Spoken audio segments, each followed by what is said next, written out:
정말 주님의 일꾼으로 살아간다는 것이 얼마나 감격스러운지 모르겠습니다.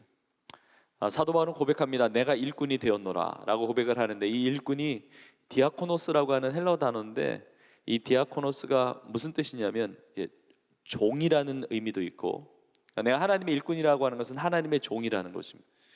그리고 어떤 일을 맡아 수행하는 수행자라는 의미도 있고, 그러니까 하나님의 일을 하는 수행자라는 의미도 있죠. 근데 이 디아코노스라고 하는 단어에는 대사라는 의미가 있어요.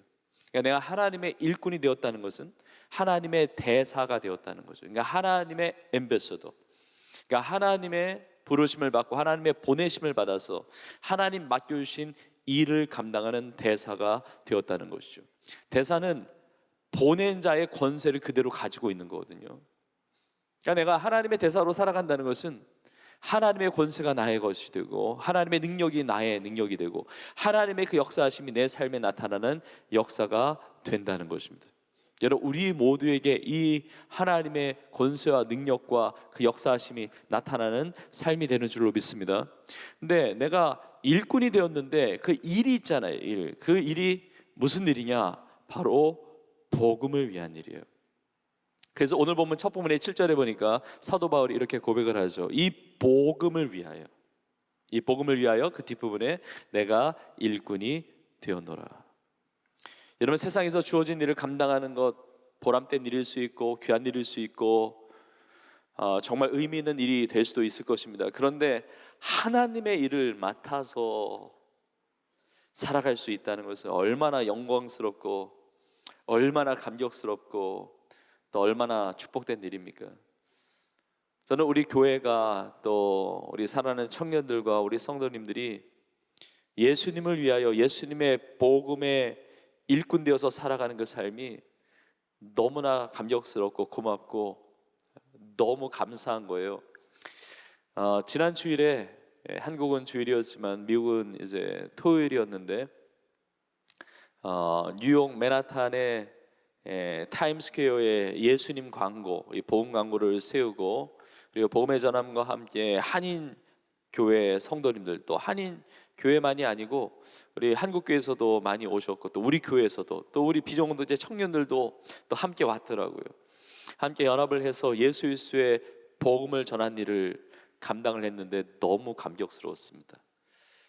여러분, 전 세계 나라가 얼마나 많고 또 민족이 얼마나 많습니까? 그런데 전도하겠다고 하나님이 코리안들을 통해서, 코리안 디아스포라와 코리안 철치를 통해서 우리 한인교회와 한국교회가 같이 연합을 해서 예수 그리스도의 복음을 전하는 귀한 일을 감당한 것 너무 감격스러웠거든요. 이제 앞으로 그 은혜를 또 나누겠지만, 하여튼 예수님의 복음에서 살아가는 것만큼 더 큰 기쁨이 없는 거예요. 여러분의 기도가 너무 감사하고 또 하나님의 은혜 가운데 잘 다녀왔는데, 또 한국에 도착하자마자 지난주 화수목 3일 동안 미존노 종족 개척협력 선교대회가, 세계 선교대회가 우리 교회에서 이제 호스트를 하면서 이루어지게 되었습니다. 갭이라고 하는 미존노 종족 개척 선교 단체뿐만이 아니고, 이번에 글로벌한 선교 단체들, 미존노 종족을 개척하는 일에 헌신된 그 선교 단체들이 함께 연합을 해서 실제로 그 사역을 담당하는 많은 사역자분들이 함께 오게 되었습니다.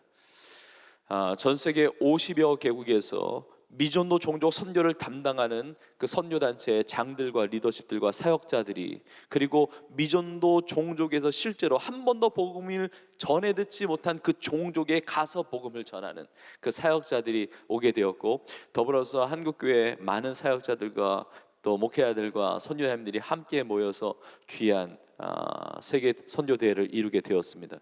지난주 수요일에 저녁에는 우리 성도님들과 함께 이제 오픈 집회로, 저도 말씀을 나누면서 그 귀한 은혜를 나눴는데, 이게 너무 감사한 거예요. 왜냐하면 미존노 종족, 마지막 복음이 전파되어야 될 그 지역으로 남아있는 그 종족들을 향하여 예수님이 모든 민족에 가서 복음을 전하라고 했는데, 그 미존노 종족을 선교하겠다는 세계 선교 대회가, 전 세계 나라가 얼마나 많습니까? 근데 세계 선교 대회가 한국에서 이루어지게 되고, 또 우리 교회에서 또 섬길 수 있는 다 함께 협력하고 마음을 같이 할 수 있는 이 기회를 주신 것이 너무 영광스럽고 너무 감사했습니다. 이번에 선교대회를 통해서 미전도 종족에 대한 통계라든지 정보를 나눈 것으로 끝난 게 아닙니다. 미전도 종족 어떻게 선교해야 되는가 전략만 나눈 것이 아니라 실제로 미전도 종족 중에 여러분 2% 미만의 미전도 종족이 굉장히 많죠. 그리고 0.1% 교회가 개척되지 않았고 사역자도 없는 그 미개척 전도지, 그 선교 지역도 얼마나 많습니까? 그런데 인구가 100만 명이 넘는 그런 큰 종족들도 많이 있거든요. 그 인구 100만 명이 넘는 곳인데 미전도 종족으로 남아있는 300개 종족을 한국교회와 세계교회가 이번에 입양을 하고 그리고 구체적으로 복음을 전하는 일을 감당하는데 실제로 구체적인 헌신이 이루어졌습니다. 이게 수년 안에 이루어지는 것이 아니라 올 겨울에 11월부터 시작해서 11월, 12월, 1월, 2월 4개월 동안에 미전도 종족에 있는 영혼들 255만 명에게 복음을 전하는 것이 아니라 복음을 전하는 건 더 많이 전하고요, 255만 명에게 세례를 주는 것을 결단하고 헌신하게 됐습니다. 4만 2천 개의 새로운 가정교회를 세우는 것을 헌신하게 됐어요. 여러분 이게 숫자적으로 이게 감이 잘 안 올 수가 있는데, 이런 갭이라고 하는 선교 단체만 하더라도 지금 전 세계 지금 수년째 지금 그런 하나님의 성령의 역사가 있는 것인데, 지금 매년마다 지금 수년째 1년마다 200만 명의 복음 전하는 게 아니라 200만 명에게 세례를 주고 있어요.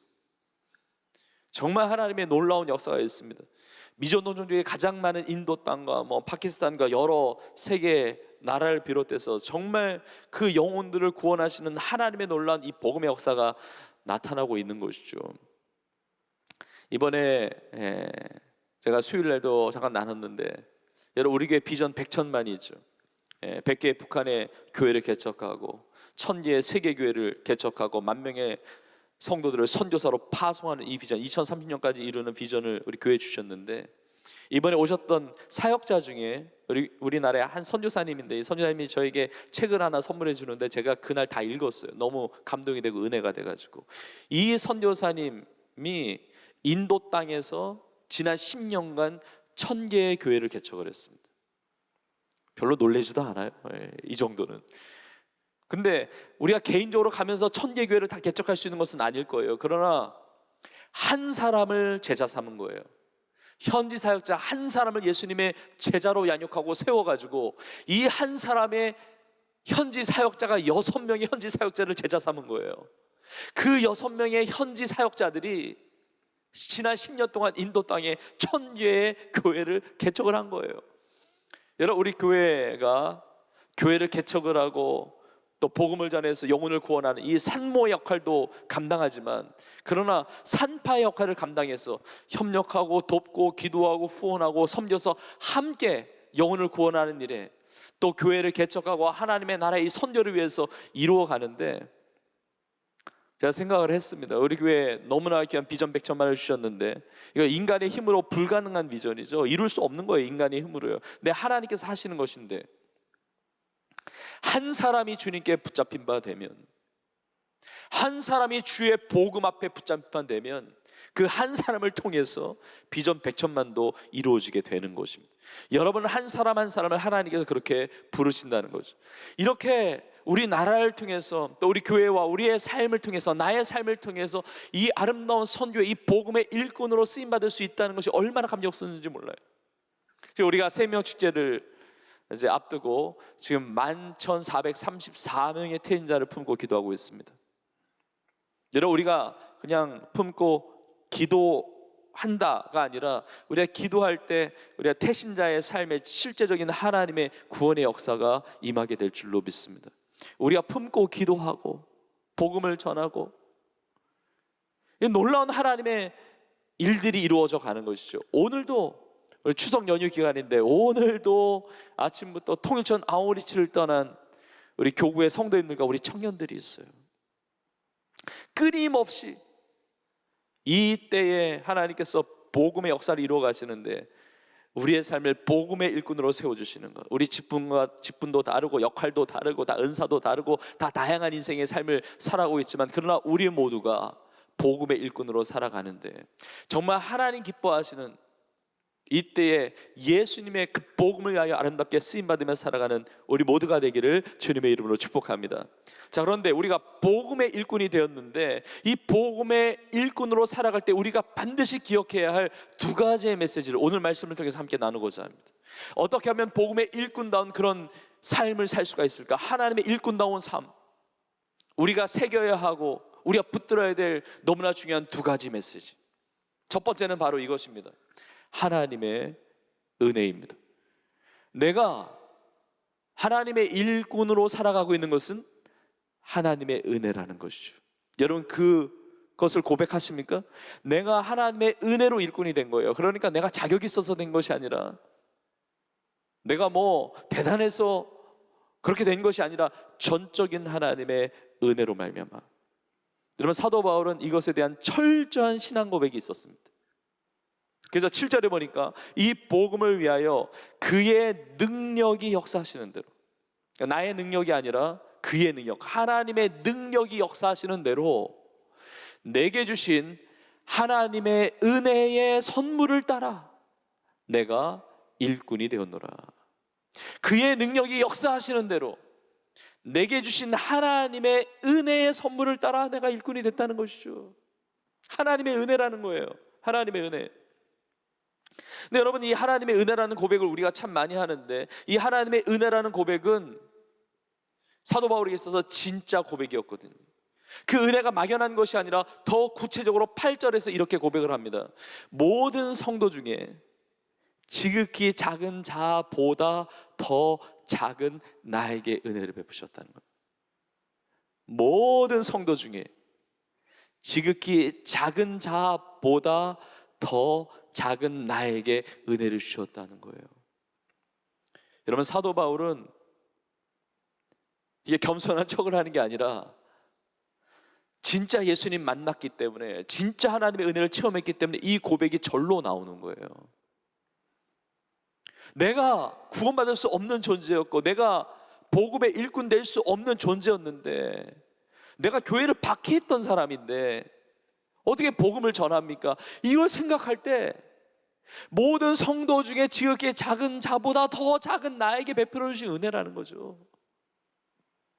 사도 바울은 오늘 본문에서만 이 고백을 하는 것이 아니라 성경 곳곳에 그런 고백을 하고 있습니다.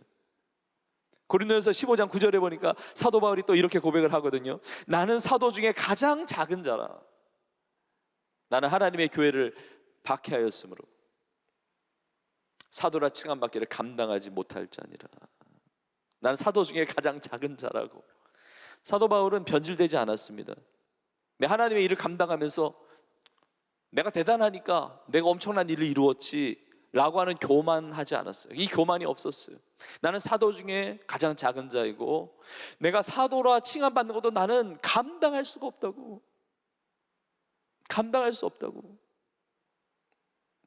이 겸손한 고백이 있었어요. 여러분, 사도 바울이 예수를 만났던 그 다메섹의 체험은 사도 바울이 계획했던 것이 아닙니다. 사도 바울이 원했던 것도 아니고 사도 바울의 인생의 리스트에 없었던 거예요. 그러나 하나님의 은혜로 주님이 찾아오셔서 그 주님을 만나게 된 것이죠.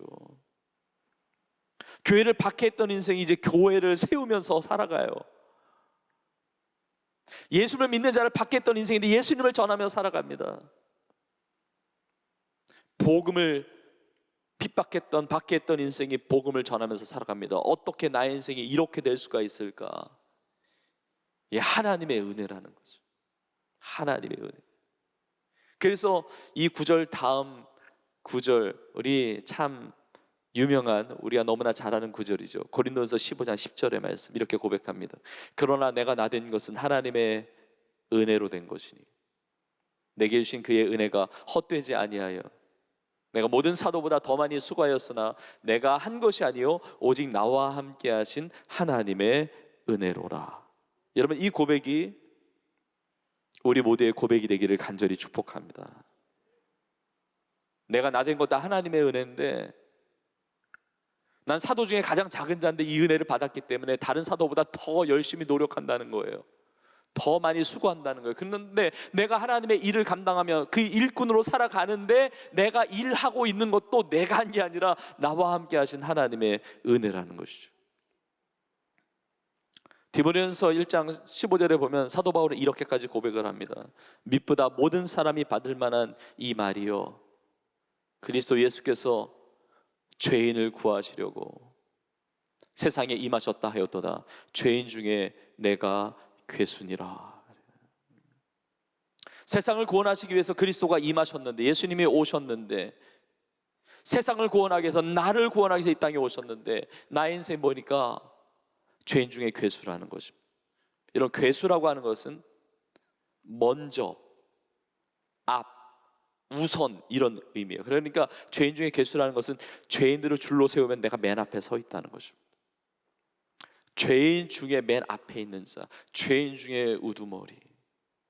세상에서 죄인 한 명 꼽으라고 한다면 자기가 될 수밖에 없는 죄인 중에 괴수라는 고백이에요. 그러한 나를 구원해 주셨다는 것이죠. 우리 성도님들 중에도 그런 삶이 또 많아요. 지금 이렇게 하나님을 예배드리는 것 자체가 과거에 상상할 수 없었던 하나님의 은혜를 받고 누리는 삶이거든요. 내가 예배하고 예수님을 믿고 복음의 일꾼으로 살아가기를 결단하면서 그렇게 살아간다는 거예요. 예전에는 거리에서 전도지 나눠주면 관심도 없었고, 전도지 뿌리치고, 전도지 많아도 쓰레기통에 버리고, 교회 다니고 예수님 믿는 사람 못마땅하게 여기고, 가족 중에 누가 예수님 믿고 교회 다닌다고 그러면 싫어하고, 사실 핍박까지도 했던 사람이었는데, 어떤 놀라운 하나님의 은혜를 받아가지고 예배 자리에 나와서 내 가족 중에 먼저 예수님 믿은 그 가족보다도 내가 더 열심을 내서 신앙생활하는 분들 많이 계세요. 남편이 아내를 통해서 예수를 믿게 되었는데 남편이 아내보다 더 뜨겁게 신앙생활한다는 고백을 제가 종종 듣거든요. 아내가 남편을 통해서 예수님 앞에 오게 되었는데 그 아내가 남편보다 더 뜨거운 신앙생활을 해요. 그 자녀가 부모님 때문에 예수님 믿게 되고, 그 부모님이 자녀들 때문에 예수님 믿게 되었는데 먼저 예수님 믿은 자보다 더 뜨거운 열심히 있는 신앙생활을 하는 모습을 또 보게 됩니다. 예전에 전도지를 뿌리쳤던 인생이 이제는 전도지를 나누는 인생이 됩니다. 예전에는 기도만 받았던 인생이에요. 근데 이제는 기도합니다. 태진자를 품고 기도해요. 그리고 예수님 믿지 않은 영혼을 보면 너무 안타까운 거예요. 어떻게 하면 예수님을 믿을 수가 있을까? 어떻게 하면 예수님을 잘 전할 수 있을까 고민하면서 복음을 전하고, 이런 삶으로 변한 거예요. 하나님의 은혜로 모든 성도 중에 더 지극히 작은 자보다 더 작은 나에게 은혜를 주신 것, 그 이유가 뭐라고 사도 바울은 고백을 합니까? 측량할 수 없는 그리스도의 풍성함을 하나님 믿지 않는 이방인들에게 전하게 하시려고.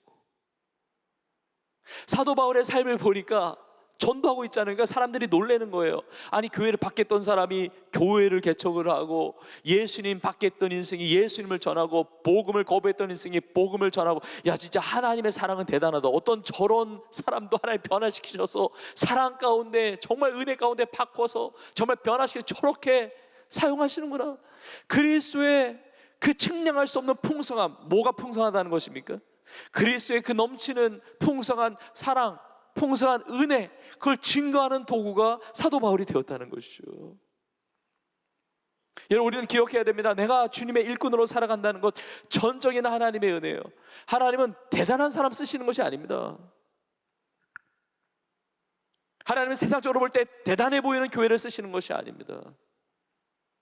하나님의 은혜를 붙들고 하나님을 의지하는 그 성도와 교회를 통해서 하나님은 역사하신 줄로 믿습니다.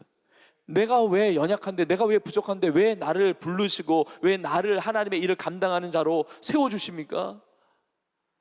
나의 연약한 삶을 통해서 하나님의 하나님 되심을 증거하시기 위해서.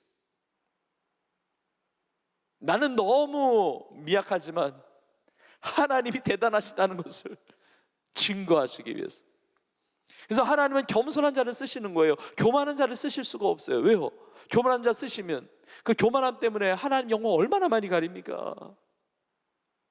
내 힘과 내 능력과 내가 자격이 있어서 이런 일을 감당하는 것처럼 여길 거 아닙니까? 근데 그것이 아니라 내가 모든 성도 중에 지극히 작은 자보다 더 작은 나인데, 정말 죄인 중에 괴수인데, 사도 중에 가장 작은 자인데, 나를 통해서 나를 쓰심으로 인해서 측량할 수 없는 그리스도의 그 은혜와 사랑의 그 풍성함이 어떠한지를 증거하기 위해서 나를 사용하신다는 것이죠.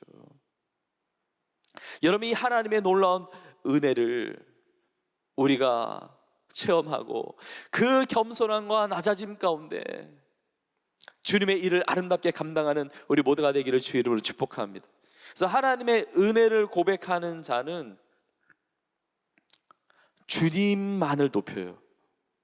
나를 자랑하는 것이 아니라 세상의 어떤 것보다도 예수님의 이름을 높여드리는 것입니다. 여러분, 하나님의 은혜를 있는 순간 성도는 타락하게 됩니다. 하나님의 은혜 외에 다른 것을 자랑하기 시작할 때 교회는 타락하게 돼요. 하나님의 은혜로 내가 일꾼이 되었다는 이 고백을 가지고 있는 모든 성도들은 예수님만 높이는 것입니다. 예수님이 나의 주님이시고 예수님이 나의 왕이시며 나의 유일한 구주 되시는 그 예수님만을 높이며 살아가는 일꾼으로 쓰임받게 되는 것입니다.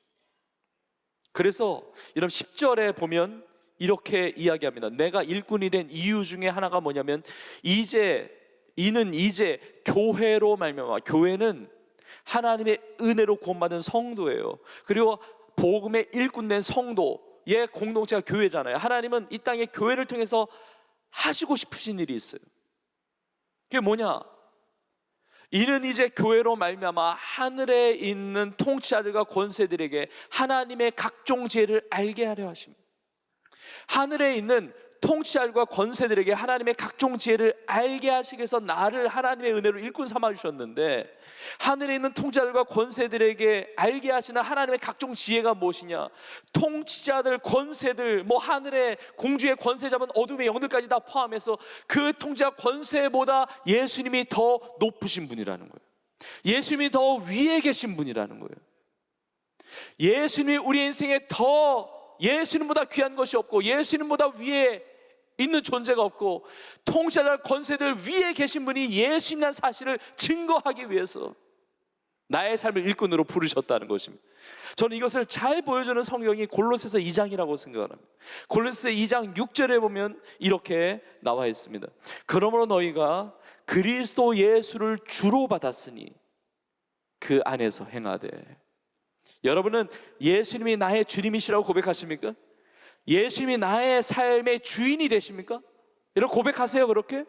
그러면 예수님이 나의 주님이시라는 것이 무엇이냐면 그 이후에 보면 골로새 2장 10절에 이렇게 나와 있습니다. 너희도 그 안에서 충만하여졌으니 그는 모든 통치자와 권세의 머리시라. 모든 통치자와 권세들의 머리이신 거예요.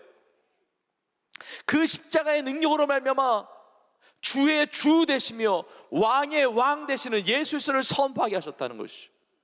그래서 그 다음 부분에 보면 골로새 2장 15절에 이렇게 나와 있습니다. 통치자들과 권세들을 무력화하여 드러내어 구경거리로 삼으시고 십자가로 그들을 이기셨느니라 그래요.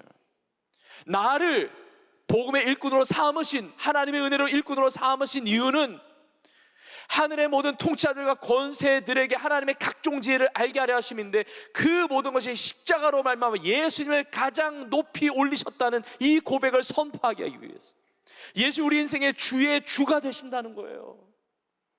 나를 복음의 일꾼으로 삼으셨다는 것은 우리의 가정의 주가 예수님이라는 사실을 드러내게 하기 위해서, 우리 교회의 주가 예수 그리스도라는 사실, 이 땅의 머리 되시면 이 땅의 주의 주, 왕의 왕이 되시는 분이 예수 그리스도이심을 선포하기 위해서 우리를 부르신 줄로 믿습니다. 그래서 예수 그리스도 안에서 성도의 삶이 하나 될 수 있는 것이죠. 지난 연합거리 전도 때 정말 이 감동이 너무 컸어요. 그 그 뉴욕과 뉴저지 지역만이 아니고 미국 중부 지역, 남부 지역에서도 많이 오셨고, 한국에서도 오셨지만, 근데 교회 이름이 없어요. 교단 교파 이름 없습니다. 어느 지역에서 왔는지 모릅니다. 똑같은 티셔츠 입고 It's okay with Jesus, 예수님과 함께라면 괜찮다는 이 메시지, 이 같은 티를 입고 복음 전도지를 들고 거리로 나가서 예수님을 전하는 거예요. 예수님을 전하는 거예요. 그 타임스퀘어에 복음 광고가 걸려 있는데 It's okay with Jesus, 그리고 밑에 요한복음 3장 16절이 써 있는 것입니다. 하나님이 세상을 이처럼 사랑하사 독생자를 주셨으니 이는 그를 믿는 자마다 멸망하지 않고 영생을 얻게 하려 하심이니라. 물론 한국말이 아니라 영어로 쓰여져 있지만, 그 수많은 복음 광고 중에 하나님의 사랑을 선포하고 예수를 믿는 자는 멸망하지 않고 영원한 생명을 얻는다는 이 메시지를 전하면서 예수 이름으로 모인 거예요. 예수 이름 자랑하기 위해서. 여러분, 이것이 복음의 일꾼의 삶이라는 것이죠. 지난 주간에 미전도청족 선교대회도 있었지만, 지난 금요일에 우리 청년들도 함께 했는데, 우리 다음 세대의 연합, 정말 귀한 예배와 또 선교 집회가 있었습니다. 일산 킨텍스에서 15,000명의 다음 세대들, 10대, 20대, 30대가 대부분이 80% 정도 되었고, 한국 교회 성도님들 또 전 세대, 특별히 다음 세대가 함께 모여서 10시간 동안 기도 집회하는데, 저도 그 자리에 있었고 우리 청년들도 많이 참석을 했고, 또 말씀도 나누고 또 은혜도 받고 그런 귀한 시간을 가졌는데, 교회 이름 없어요. 단체 이름 없습니다. 어느 지역에서 왔는지 다 몰라요. 그러나 오직 예수 그리스도의 이름을 높이면서, 사역단체가 아니라, 사역자의 이름이 아니라 나의 이름보다 예수님이 귀하시기 때문에, 나의 교회 이름보다 예수님의 이름이 더 귀하시기 때문에 함께 모여서 예수님만의 이름만을 높이며 찬양하는 거예요. 예배하는 거예요. 그리고 선교적인 결단을 하는 것입니다. 나를 보내시는 그 자리에, 일터에서, 가정에서, 나의 지역사회에서, 캠퍼스에서, 나를 보내시는 그 땅, 저 북녘 땅과 전 세계 열망에서 예수님의 예수님 되심, 하나님의 하나님 되심을 선포하도록 결단하는 그 모습. 제가 비전 예배 들어오기 전에 방금 문자를 받았는데, 이 애프터 액션, 선교 액션에 정말 많은 젊은이들이 헌신을 했어요. 실제로 그 15,000명 중에 4,000명이 넘는 다음 세대가 자신의 삶에 구체적으로 그렇게 살겠다고 결단을 했어요. QR코드를 찍고. 귀한 일입니다. 전 세계 어느 집회보다도 이 퍼센티지가 굉장히 높아요. 여러분, 예수님의 이름이 나의 이름, 우리의 어떤 것보다도 귀하신 이름인 줄로 믿습니다. 하나님의 은혜로 주님의 이 복음의 일꾼으로서 예수님을 높이며 살아가게 하셨다는 것이죠. 얼마 전에도 한 권사님 성경필사 완성하셔서 이렇게 기도해 드리는데, 이 권사님이 그러세요. 우리 교회 주신 비전 100천만, 이것에 자신의 삶을 헌신하면서 또 비전 선교사로 살고 있는데, 교회 비전을 붙들고 기도하면서 하나님께서 개인적으로 주신 비전 100천만이 또 따로 있다는 거예요. 그게 뭐냐? 이 권사님이 설명하시는데, 개인에게 있어서 하나님 주신 비전 100은 평생의 이제 계획이라는 거죠. 평생토록 성경을 이제 100번 통독하는 것, 개인에게 주신 목표라고 얘기를 하세요. 그리고 1000은 뭐냐? 평생에 1000명의 사역자, 1000명의 선교사를 후원하는 것. 지금은 참 미약하고 지금은 참 부족하지만, 그러나 할 수 있는 대로 지금도 선교에 헌신을 하면서 후원하면서 자신의 평생에 하나님 부어주신 대로 우리 사역자들, 선교사님들 1000명의 선교사님들에게 힘이 되어주는 것이 자신에게 주신 하나님의 비전이라고 그러더라고요. 그럼 많은 뭐냐? 많은 이 권사님에 있어서 평생에 하나님 주신 표대 비전은 뭐냐면, 평생에 10,000명을 전도하는 것이라고. 그 자신의 삶에 주신 비전 100천만을 나누시더라고요. 우리 저마다 아마 있을 것입니다. 그것이 큰 비전이든 작은 비전이든, 그것이 이런 모양이든 저런 모양이든 상관없이 하나님의 은혜를 받은 자는 주의 복음을 전하면서 살아갈 수밖에 없는 것이죠. 저는 하나님의 은혜에 대해서 나누면서 복음의 일꾼됨에 대해서 제가 나누고 있는데, 우리가 이런 표현을 너무나 신앙생활하면서 많이 듣기 때문에 이것이 내 삶에 큰 감동으로 다가오지 않는 분이 혹 계실지도 모르겠어요. 저는 말씀을 준비하면서 욥의 고백이 마음 가운데 다가왔습니다. 욥기서 42장 5절에 보면 욥이 이렇게 고백을 합니다. 내가 주께 대하여 귀로 듣기만 하였사오나 이제는 눈으로 주를 배움나이다. 이게 신앙의 깊이가 다 다르다는 거예요. 여러분, 욥기서가 꽤 길어요. 42장으로 되어 있는데 이 욥의 고백이 마지막 장 42장에서 하는 고백인데, 욥이 고난을 참 많이 당했습니다. 근데 그 고난 가운데 하나님의 다스리심, 하나님의 통치, 하나님의 계획, 이것들을 경험하면서 내가 과거에는 주에 대해서 귀로만 들었는데 이제는 나의 눈으로 배움는다고 그 신앙적 체험을 나누고 있는 거예요. 저는 우리가 하나님의 은혜를 다 받고 살고 있지만 오늘 예배를 통해서 또 오늘 주신 말씀을 통해서 우리의 삶이 더 깊은 하나님의 은혜의 자리로 나아갈 수 있기를 주의 이름으로 축복합니다. 정말 은혜의 자리로 나아가야 돼요. 저는 이 예배당의 공간에 하나님의 은혜가 있음을 믿습니다. 이 예배당의 공간에서 우리가 예배 드릴 때 우리의 삶이 복음의 일꾼으로 세워져 가는 것이죠. 아마 온라인으로 예배드리는 많은 성도님들과 우리 청년들도 있을 것입니다. 우리가 예배드리는 그 현장에서 하나님의 은혜가 있는 곳이고 그곳에 하나님의 은혜로 말미암아 하나님의 복음의 일꾼으로 세워져 가는 놀라운 결단이 있는 것이거든요. 그러나 여러분, 예배당 안에서만 하나님의 은혜가 있는 것이 아닙니다. 우리가 살아가는 삶의 모든 자리에 하나님의 은혜가 있고 그 가운데서 나의 삶은 주님의 일꾼으로 살아가는 거예요. 오늘날 세상의 메시지, 종종 이런 메시지를 듣습니다. 교회를 다니지만 교회에 너무 빠지지 말라고, 예수님 믿지만 그렇게 너무 그렇게 특별하게 유별나게 그렇게 예수님 믿지 말라고, 이런 메시지가 문화적으로 들리는 것 같아요. 여러분, 그러나 여러분, 예수님을 만난 인생은요 안 빠질 수가 없어요. 예수님께요. 내가 복음을 알고 내가 복음을 믿고 내가 복음을 만났다면 복음이 나를 가만두질 않습니다. 나를 위하여 생명 다해서 죽으신 예수 그리스도, 그 하나님의 풍성한 그 사랑과 측량할 수 없는 그 은혜를 경험하고 나서는 내 인생 전체가 이제 주님의 것이 되는 거예요. 복음을 위한 삶으로 나의 삶이 바뀌는 것이죠. 내 삶의 자리가 어떤 자리에 있든지. 여러분, 우리 교회에 전임 사역자들이 많습니다. 전임 사역자들도 있고 또 파트타임 사역자도 있죠.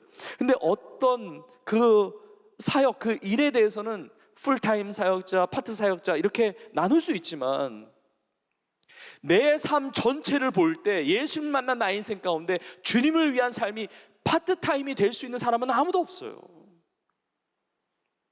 이렇게 많은 사역자들이 있고 또 직원분들도 있고, 그러나 여러분들이 다니는 직장이 여러분의 풀타임 미니스트리 사역의 현장이라는 사실을 아셔야 돼요. 여러분이 다니고 있는 그 학교가 여러분의 풀타임 미니스트리의 사역의 현장이라는 사실을 아셔야 됩니다. 내 가정에서 자녀 키우고 내 가정에서 주부로 살아가고, 여러분 나의 가정이 하나님께서 주신 전임 사역지라는 사실을 알아야 돼요.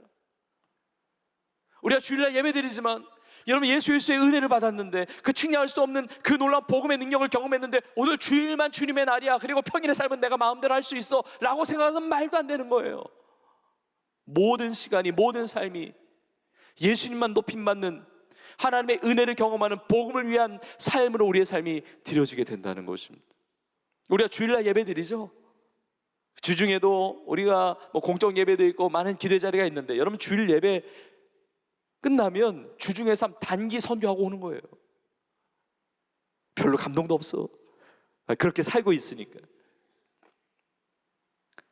우리가 모일 때 예수님의 이름을 높이고 찬양하고 경배하고 예배하고 흩어져서는 복음의 일꾼으로, 왜냐하면 거리마다 도시마다 내가 받는 그 땅마다 예수 그리스도의 은혜가 임하고 주의 보혈이 덮어지고 주의 복음의 능력이 나타나는, 내 삶에 은혜 받은 나의 삶 자체가 복음의 능력이 나타나는 복음의 일꾼된 삶이 되는 줄로 믿습니다. 여러분, 그래서 하나님의 은혜를 받고 일꾼된 우리의 삶이 정말 주님을 자랑하고 주의 복음을 자랑하고 나의 모든 시간과 나의 모든 삶의 자리 속에서 예수님의 복음에서 살아가는 복음에 참된 일꾼으로 쓰임받는 우리 모두가 되기를 주의 이름으로 축복합니다.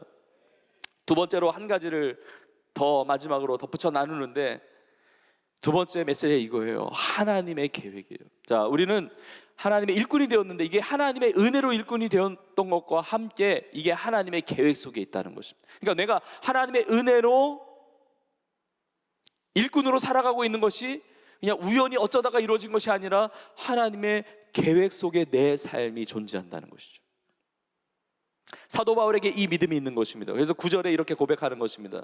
영원부터, 언제부터요? 영원부터 만물을 창조하신 하나님의 속에 감춰졌던 비밀의 경륜이 어떠한 것을 드러내게 하려 함이라고. 나를 하나님의 은혜로 일꾼 삼으신 것은 뭐냐?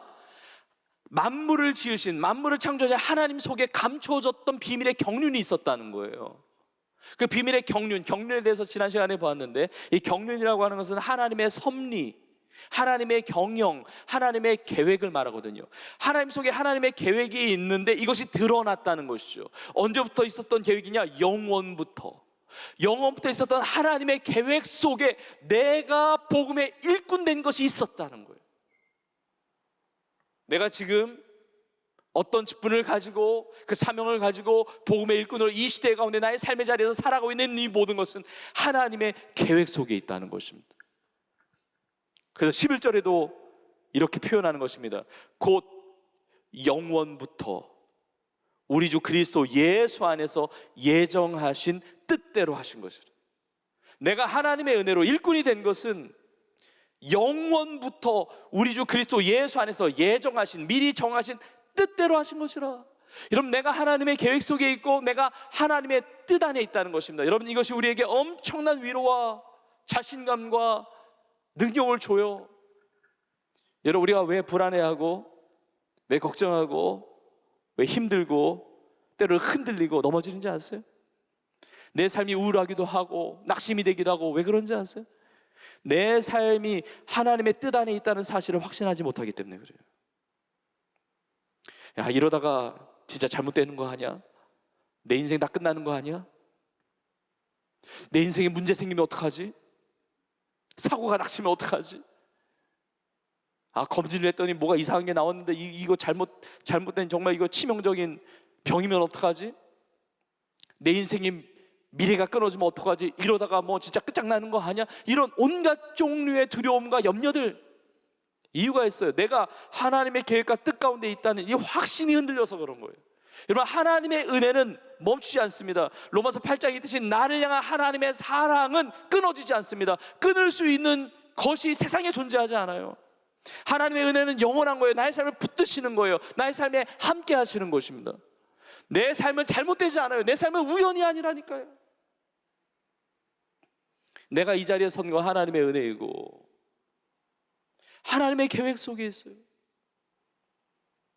여러분, 예수님을 믿으십니까? 하나님의 말씀을 믿으십니까? 그렇다면 내가 하나님의 계획과 뜻 가운데 내가 살아가고 있는 존재라는 사실을 믿어야 되는 거예요. 물론 내가 주님의 일을 감당할 때, 성도로 살아갈 때 때로는 넘어질 때가 있을지 몰라요. 실수할 때가 있습니다. 나의 연약함 때문에 무너지는 것 같은 그런 것들을 경험하게 될 때도 있어요. 여러분, 그러나 하나님의 사랑 끊어지지 않습니다. 내가 주님 앞에 돌아간다면, 내가 주님의 손을 다시 붙잡는다면, 내가 회개함으로 주님 앞에 돌이킨다고 한다면 하나님은 나를 받아주시는 거예요. 나를 품어주시고 사랑해 주시고 합력하여 선을 이루어 주시고 모든 상황 가운데 역전시켜 주시는 우리 하나님이신 줄로 믿습니다. 하나님은 우리 일 시키다가 그냥 너는 안 되겠다고 용도 폐기하신 분이 절대로 아니라니까요. 하나님의 계획 속에, 영원하신 계획 속에 나의 삶이 있어요. 여러분, 베드로가 예수님 3번 부인했죠? 3번 부인한 다음에 예수님이 야, 이제 너하고는 이제 상종도 안 한다. 너는 이제 보지도 않는다. 나는 이제 너하고 아무 상관이 없다. 이렇게 하셨나요? 그렇지 않아요. 예수님은 또 찾아가세요. 또 찾아갔어요. 요한복음 15나 내가 나를 사랑하느냐? 주여 그러하여다. 내가 주를 사랑하는 줄 주님께서 아십니다. 3번 부인하고 실수하고 실패했던 베드로에게 찾아오셔서 또 사랑을 물으세요. 주님, 내가 주님 사랑합니다. 그래, 네가 나를 사랑하는구나. 내가 너의 죄를 용서한다. 나도 너를 사랑해. 근데 일을 맡기는 건 좀 그렇다, 그지? 너도 양심이 있으면 너도 알겠지? 내 양을 너에게 맡기기는 좀 그래. 너 이미 실패했는데 다른 사람 찾아보려고 그래. 근데 사랑은 해. 예수 이렇게 말씀하셨나요? 그렇지 않아요. 내 양을 먹이라, 내 양을 치라. 주님의 일을 맡겨주셨을 때 베드로는 아마 감격해서 울었을 거예요. 아, 주님이 나를 사랑하실 뿐만 아니라 여전히 신뢰해 주고 계시는구나. 여전히 믿어주시는구나. 주님의 일을 감당할 수 있는 것이 얼마나 감격스러운 일인지. 주님이 나를 사랑하실 뿐만 아니라 나를 충성되이 여겨서 나를 여전히 신뢰하고 계셔서 나에게 이 일을 맡겨주시고 얼마나 감사해요. 얼마나 감격스러워요. 주님은 우리 한 사람 한 사람을 버리지 않으세요. 주님은 사람을 바꾸지 않으세요. 나를 사랑하셨다가 나 말고 다른 사람 이렇게 바꾸지 않으세요. 하나님은 하나님의 일을 하실 때 바꿔서 쓰지 아니하시고 고쳐서 쓰세요. 주님 앞에 돌이키고 나아갈 때 다시 손잡아 주세요.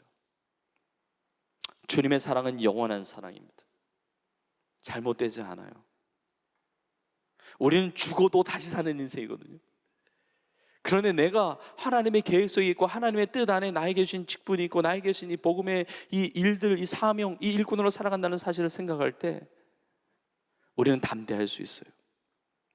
그래서 사도 바울이 에베소 성도들에게 오늘 본문 마지막 부분에 이렇게 도전하는 것입니다. 우리가 그 안에서 그를 믿음으로 말미암아 담대함과 확신을 가지고 하나님께 나아간다고 이야기합니다. 담대함과 확신이요. 왜냐하면 영원부터 내 삶이 하나님의 뜻 안에 있거든요. 여러분, 이 자리에 예배드리는 우리 청년들과 우리 성도님들은 다 하나님의 계획 속에 있습니다. 하나님의 뜻 안에 있습니다. 영원히 변치 않는 하나님의 사랑을 받는 하나님의 자녀들이에요. 그래서 마지막 절에 13절에는 이렇게까지 권면합니다. 그러므로 내가 너희에게 구하는데 너희를 위한 나의 여러 환난에 대해서 낙심하지 말아라. 이것이 너희의 영광이라. 사도 바울이 지금 어디에 있습니까? 로마 감옥에 갇혀 있잖아요. 그러나 자신이 낙심하지 않을 뿐만이 아니고 에베소 성도들에게 낙심하지 말라고 그래요. 사도 바울은 아는 거예요. 내가 지금 고난 가운데 있지만 이것이 끝이 아니라는 사실을, 내가 하나님의 뜻 안에 있음을, 내가 하나님의 계획 안에 있음을 신뢰하는 거예요. 예수님을 위해서 당하는 고난은 고난으로 끝나는 것이 아니라 하나님께서 영광으로 갚아주신다는 사실을 믿는 거예요. 여러분, 예수님을 위해서 살아가는 삶은 절대로 망가지지 않습니다. 하나님께서 영광의 역사로 함께하여 주시는 줄로 믿습니다. 세상에서 예수님을 위해서 주의 복음 때문에 초라하게 되는 일을 당한다 할지라도, 세상은 주목하지 않는다 할지라도 주의 복음을 위해서, 주님 위해서 살아가는 그 인생, 하나님께서 영광스러운 인생으로 세워주시는 줄로 믿습니다. 세상은 높은 자 주목하고 낮은 자 별로 신경 안 쓸지 몰라요. 그러나 주님이 인정하시면 되는 거예요. 주님은 십자가를 붙들고 예수님의 이름만을 높여드리고 내 삶이 하나님의 계획 속에 있다는 이 담대함과 확신을 가지고 주의 복음을 위하여 일꾼으로 살아갈 때 하나님은 그 인생을 영화롭게 하시는 우리 주님이신 줄로 믿습니다. 오늘 말씀 마무리하면서 마지막 구절인데 우리 디모데후서 1장 9절의 말씀을 보려고 합니다. 우리 디모데후서 1장 9절 우리 같이 읽겠습니다. 시작. 하나님이 우리를 구원하사 거룩하신 소명으로 부르심은 우리의 행위대로 하심이 아니오 오직 자기의 뜻과 영원 전부터 그리스도 예수 안에서 우리에게 주신 은혜대로 하심이라. 아멘. 할렐루야. 여러분, 우리에게 이 거룩한, 우리를 구원하시고 우리 거룩한 소명을 주신 것은 우리의 행위대로, 우리의 자격이 있어서, 우리가 대단해서 한 것이 아니라 하나님의 뜻과 영원 전부터 계신 그 하나님의 계획 속에 은혜로 우리 가운데 주셨습니다. 하나님의 은혜로 복음의 일꾼 되었고 하나님의 계획 속에 하나님의 일꾼으로 살아가는데 우리 모두가 다 하나님 기뻐하시는, 사랑받고 칭찬받는 그런 귀한 복음의 일꾼으로 승리하는 역사의 길을 주의 이름으로 축원합니다.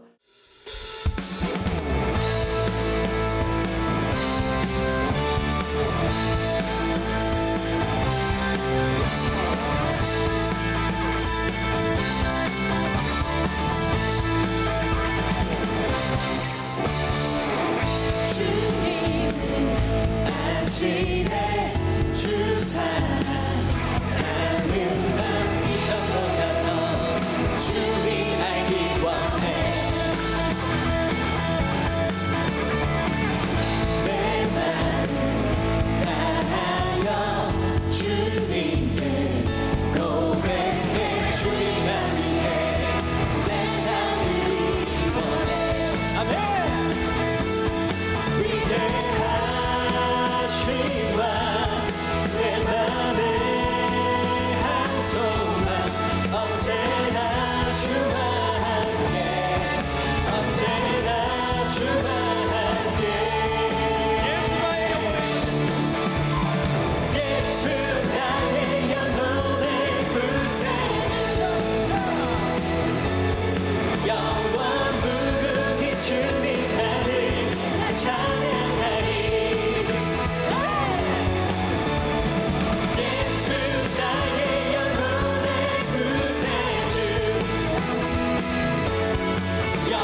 고백하십니까? 아멘. 예수님이 우리의 왕이심을 고백하십니까? 아멘. 주님 우리의 삶의 왕이시기 때문에 주님이 우리의 삶을 다스리시고 가장 복된 길로 함께하여 주시는 줄로 믿습니다. 아멘. 여러분 이 믿음 가지고 여러분의 삶의 자리에서 승리하시기를 주의 이름으로 축복합니다. 아멘. 여러분 밟는 땅마다 그곳의 왕은 예수 그리스도가 되시는 줄로 믿습니다. 아멘. 내가 어떤 상황을 만난다 할지라도 어떤 사건을 만난다 할지라도 그 모든 상황 가운데 왕은 우리 주 예수 그리스도이심을 선포합니다. 아멘. 여러분 서로 한번 이렇게 고백합시다. 예수님이 우리의 왕이십니다. 고백하겠습니다. 예수님이 우리의 왕이십니다. 우리 한 번 더 이렇게 믿음으로 고백하겠습니다. 주님이 책임져 주십니다. 주님이 다스려 주십니다. 한번 고백하겠습니다. 여러분 믿으십니까? 할렐루야. 아멘. 우리 주님이 우리의 왕이심을 고백하며 위대하신 왕이심을 고백하며 아멘. 이 예배 자리만이 아니라 여러분이 살아가는 모든 삶의 자리에서 이 찬양과 이 고백을 통해서 하나님의 놀라운 은혜, 역사, 축복 여러분 다 누리시기를 주의 이름으로 축원합니다. 아멘. 우리 고백하며 찬양을 하겠습니다. 위대하신 왕 주님을 찬양합니다. 하시라 내 맘에 한 소망 언제나 주와 함께 언제나 주와 함께 위대하신 왕 내 맘에 한 소망 언제나 주와 함께 언제나 주와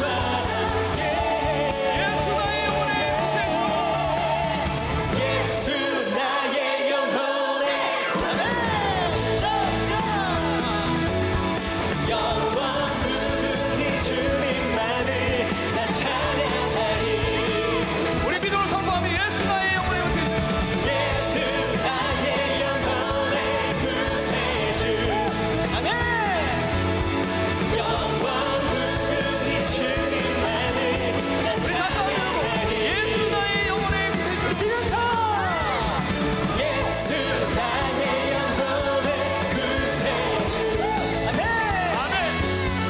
영원 무궁히 우리 마지막 한 번 더 고백합시다. 예수 나의 영혼의 구주가 되십니다. 아멘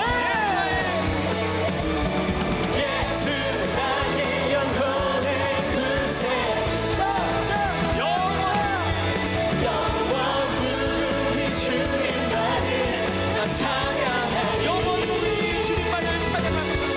영원 무궁히 주님만을 난 찬양하리 영원 무궁히 주님만을 나 찬양합니다. 영원 무궁히 주님만을 난 찬양하리 할렐루야. 찬양받게 하시는 우리 주님 앞에 감사와 영광을 올려드립니다. 할렐루야.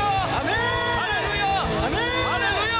아멘 이제 우리 예수님의 은혜와 하나님 아버지의 그 크신 사랑하심과 성령님의 인도 역사 충만케 하심이 주님이 위대하신 왕이라고 고백하며 주의 나라와 영광을 위하여 주의 복음을 위하여 하나님의 은혜로 일꾼 삼아주신 우리 사랑하는 모든 성도들 머리머리 위에 이제부터 영원토록 함께 있을지어다. 아멘.